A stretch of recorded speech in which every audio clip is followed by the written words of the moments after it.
ఇంకెక్కడ కోడిని కోసేది, bird flu వచ్చి చికెన్ తినడమే మానేశాం. సరిగ్గా ఉడికించి తింటే ఏం కాదని డాక్టర్లు చెప్తున్నా, మనకు కూడా మనసులో తినాలనే ఉన్నా మళ్ళీ ఏదైనా అవుతుందేమో అనే చిన్న భయం తినకుండా చేస్తోంది. అదే ఒకప్పుడైతే సండే వచ్చిందంటే చాలు పొద్దున్నే లేచి చికెన్ షాపుల ముందు క్యూ కట్టేసేవారు. అయినా సండే ఏంటి, చికెన్ తినడానికి ఆ డే ఈ డేతో అసలు సంబంధమే లేదు. కానీ ఆదివారం అయితే అందరికీ హాలిడే, ఏ ఉరుకులు పరుగులు ఉండవు. కాబట్టి ఫ్యామిలీ అంతా కలిసి కూర్చుని చికెన్ తింటే అదో తృప్తి.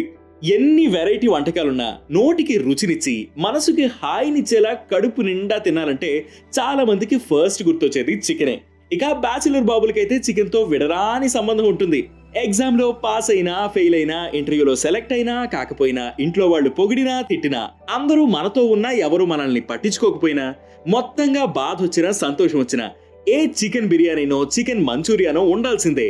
ఇక హైదరాబాద్ లో ఉండేవాళ్ళైతే ఎంత తిన్నా బోర్ కొట్టింది ఏదైనా ఉందంటే అది చికెనే. ఏ సందులోకి వెళ్ళినా ఏ టైంలో వెళ్ళినా చికెన్ దొరుకుతుంది. అర్ధరాత్రి అయినా అర్థం లేని సందర్భమైనా చికెన్ లాగించేయాల్సిందే. అంతెందుకు, మీరు ఏ రెస్టారెంట్కో వెళ్ళినప్పుడు మెనూ కూడా చూడకుండా ఫస్ట్ ఆర్డర్ చేసేదేంటి? ఏంటని అడుగుతున్నా.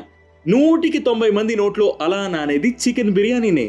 ఆ బిర్యానీ మన టేబుల్ మీదకి రాగానే ఆ చికెన్ పీస్ అలా తీసి నోట్లో పెట్టుకుని కళ్ళు మూసుకుని వాహ్ అనేయచ్చు. అది చికెన్ పవర్ అంటే. చికెన్ తిని తిని మనకు ముక్కలేనిదే ముద్ద దిగదు అనే స్టేజ్కి వచ్చేసాం. ఇప్పుడు ఆ మాయరోగం ఏదో వచ్చి కోళ్ళన్నీ చచ్చిపోయాయి, చికెన్ తినకుండా అయిపోయింది.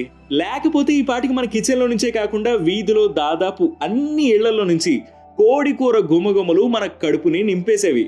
ఇప్పుడు చికెన్ లేదంటే అసలు సండేలోనే లేదు, ఏదో వెలితిగా అనిపిస్తోంది. అయినా ఏం చేయలేని పరిస్థితి. ఏం చేద్దాం, ఇంకొన్ని రోజులు ఏదో ఒకటి తిని బతికేయాల్సిందే. ఈ బర్డ్ ఫ్లూ తగ్గిపోయిన తర్వాత ఎంచక్క చికెన్ తినేయచ్చు.